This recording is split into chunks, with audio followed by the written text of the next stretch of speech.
BFM Patrimoine, l'émission 100% placement sur BFM Business. Et comme promis, on retrouve, comme chaque jeudi à cette heure-ci, Jean-François Filiatre pour Marché Gagnant. Bonjour Jean-François. Bonjour Cédric. Votre sujet de la semaine. Le roi est mort, vive le roi. Aujourd'hui, un sujet grand public, on va parler du placement préféré des Français, bref, le placement roi. Et pour commencer, on va faire un peu de pédagogie. Alors, j'ai utilisé l'expression placement préféré des Français, comme le font souvent les professionnels. Mais pardon, je vais tout de suite commencer par m'énerver parce que ça ne veut pas dire grand-chose. Et je vais vous le démontrer. Il est détenu par près de 75% des Français. C'est le livret A. A priori, c'est l'incontestable placement préféré des Français. Non, d'habitude, on dit que c'est l'assurance vie. Effectivement, France Assureur nous assène que l'encours de l'assurance vie s'établit à 1842 milliards à fin décembre 2022. À titre de comparaison, le livret A à la même époque, c'est 509 milliards.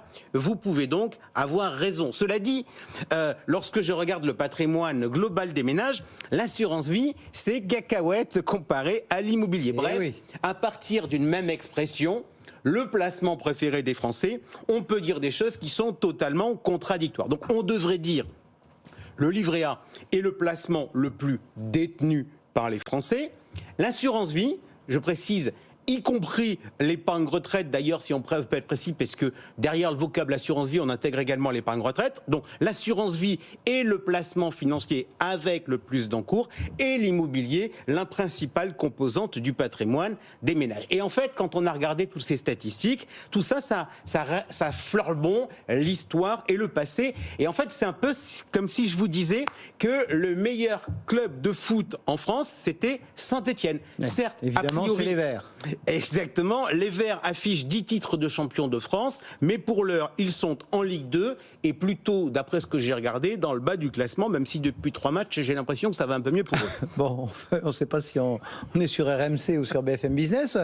Vous êtes en train de nous dire, plutôt que la photo historique, ce qui est le plus susceptible d'intéresser votre ami Choupinette, c'est la dynamique ? Exactement. En football, il y a des saisons sportives et à la fin de la saison, on remet les compteurs à zéro. Alors vous le savez, en début d'année, ma recommandation pour Choupinette, c'est de faire son bilan patrimonial comme si elle était soumise à feu l'impôt de solidarité sur la fortune pour voir combien elle met de côté, combien elle a gagné avec son patrimoine, quelle est la répartition de son patrimoine entre les différents actifs, comment a évolué la répartition de son patrimoine en fonction de ses investissements et des mouvements de marché. Eh bien moi, voyez-vous, tous les ans, je me livre au même exercice sur le marché de l'épargne. Bref, la question du jour, c'est quel est le placement où les Français ont mis le plus d'argent en 2022 ? Et donc, pour débuter, j'ai dit que le roi était mort. Mais Cédric, qui était donc le roi ? Si on regarde là où il y avait le plus... L'argent l'année précédente. Oui, c'était les dépôts à vue, non ? Le compte bancaire. On n'a pas arrêté de le dire. Pendant le Covid, tout le monde avait laissé traîner son argent sur son compte bancaire. Rendez-vous compte, en 2021, c'est près de 51 milliards qui étaient, si vous me permettez l'expression, venus s'investir sur les comptes courants. Oui, investir, le mot est un peu ambitieux, non ? Non, je vous invite à regarder le compte courant comme étant un produit financier. Garantie en capital, sauf faillite de la banque.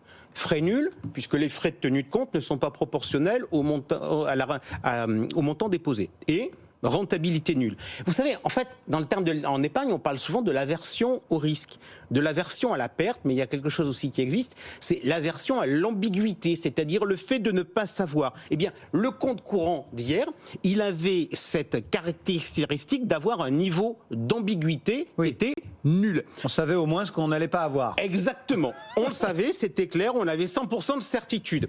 Cela dit, les choses pourraient changer si jamais les comptes devenaient rémunérés. On pourrait évoquer cette hypothèse avec les hausses des taux. Bon, enfin, cela dit, ça c'est comme les assemblées générales hybrides. J'espère que Aldo m'entend, avec un vote en direct pour les sociétés de côté. Officiellement, rien ne l'interdit d'un point de vue réglementaire. Rémunérer les comptes comme faire des AG avec vote en direct, sauf la volonté des établissements. Bon, 51 milliards en 2021, nous avez-vous dit à l'instant. Et pour 2022 ? Eh bien écoutez, à la mi-saison, c'est-à-dire fin juin, le bilan apparaît comme positif puisqu'il y a un peu plus de 25 milliards qui sont venus sur les comptes courants. Alors, le non-expert, quand il voit ces chiffres, il se dit tiens, la moitié de la collecte à mi-année, c'est donc pas si mal parti que ça pour les dépôts à vue. Sauf que la réalité de la collecte, en fait, c'est un peu comme la cueillette des fruits, il y a une saisonnalité. Donc en 2021, à mi-année, on était en réalité à 38 milliards, donc les experts se doutaient bien que ça allait baisser. Alors qu'est-ce qui s'est passé par la suite ? Octobre fut un mois noir. D'habitude, certes, en octobre, il y a des sorties, en particulier à cause des dépenses des ménages et des impôts, notamment les impôts locaux. Mais là, d'un coup, il y a 14 milliards qui sont partis en octobre. Alors, autant vous dire que je me suis passionné pour ce match en scrutant les statistiques sur le portail de la Banque de France pour voir ce qui allait se passer, car je sentais bien qu'en 2022, ça allait se jouer sur le fil, dans le money time, comme on dit dans le monde sportif. Bon, et décembre d'ordinaire, c'était un bon mois ou pas? Ou c'est mauvais comme octobre? Attendez, vous rigolez. Décembre, c'est le Père Noël, les primes de fin d'année, le 13e mois. Alors, je vais vous donner des chiffres en regardant l'histoire. Écoutez bien. Décembre 2011, plus 7,7 milliards. 2012, plus 6,1. 2013, plus 6. 2014, plus 7,6. 2015, plus 7,6. 2016, plus 7,4. 2017, 9 milliards en plus. 2018, 8,7 milliards. 2019, petite faiblesse, 4,7 milliards. 2020, 6,7 milliards. 2021, 8,2 milliards. Et alors, sur 2022, vous pariez ça combien ? Je sais pas, une espèce de moyenne, 7 milliards ? Patatras. En décembre dernier, les Français n'ont pas alimenté leur compte courant. Bien au contraire, ils ont puisé dedans à hauteur de 1,6 milliard. Oh, et donc, votre 7 milliards, en fait, il est pas mal, mais en fait, c'est plutôt relativement proche du chiffre annuel que de la donnée de décembre. Sur l'ensemble de l'année, le compte courant finit à 7,3 milliards, et donc, il n'est plus roi. Et alors, il s'est fait griller par qui ? Juste 7 milliards de plus sur le compte courant. On n'avait pas vu ça depuis 2012, où les Français avaient globalement retiré de l'argent de leur compte. Alors, quand je regarde les grands placements pour faire la comparaison, j'ai le LDDS qui ressort avec 6,2 milliards collectés. C'est moins bon que le concurrent, mais à peine. Vous m'avez pas dit qu'il lui était passé devant ? Alors, vous voulez quoi ? On va regarder l'assurance vie livret A, les deux Les deux avec lesquels vous avez commencé, j'imagine. On va les trouver là-dedans. Allez, les deux sont devant. Accrochez-vous, l'assurance vie affiche 14,4 milliards de collecte en données provisoires et le livret A, 27 milliards. C'est donc le livret A qui détrône les dépôts à vue comme placement préféré des Français pour la saison 2022 et c'est un phénomène majeur. Ouais, enfin majeur, mais on pouvait peut-être s'y attendre. Le taux a augmenté quand même 2 fois cette année. Il y a de quoi séduire. Ouais, mais pourquoi je vous dis que c'est un phénomène majeur ? Parce qu'on a la mémoire courte. Tout à l'heure, vous m'avez dit que le placement préféré des Français, c'était évidemment les dépôts à vue à cause de la crise du Covid, du confinement, du fait qu'on ne pouvait pas dépenser son argent. Mais la suprématie du compte courant sur le monde des placements, elle ne date pas d'il y a 3 ans. Elle a duré presque une décennie.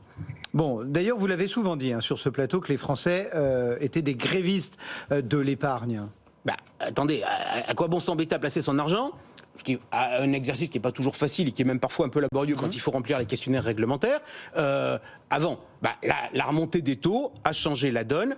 Désormais, les Français se disent qu'il y a intérêt à placer leur argent et du coup, ils font l'effort. Allez, on est presque pris par le temps. Quelques autres leçons de ce championnat ? Un compétiteur en devenir, les comptes à terme, en particulier si on envisage une hausse des taux d'intérêt puis une baisse derrière.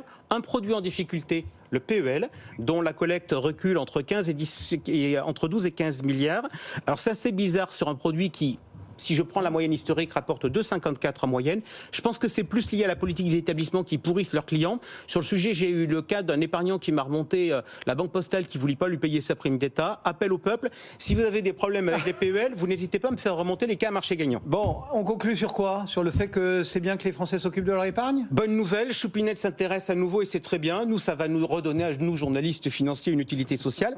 En revanche, j'ai une mauvaise nouvelle pour les professionnels de la finance, car les flux d'épargne, c'est-à-dire le total des montants investis est en chute libre. Pourquoi ? C'est à cause de la baisse du taux d'épargne, c'est à cause de la hausse de l'apport personnel en immobilier.